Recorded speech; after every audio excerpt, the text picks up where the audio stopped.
Coffee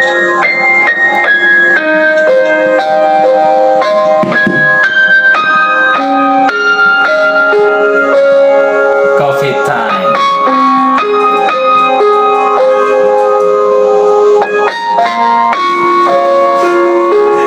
Isang mapagpalayang araw po sa ating lahat. Ito na naman pong muli ang nag-iisang si Leonis para ibida ang kalayaang natatamasa natin araw-araw.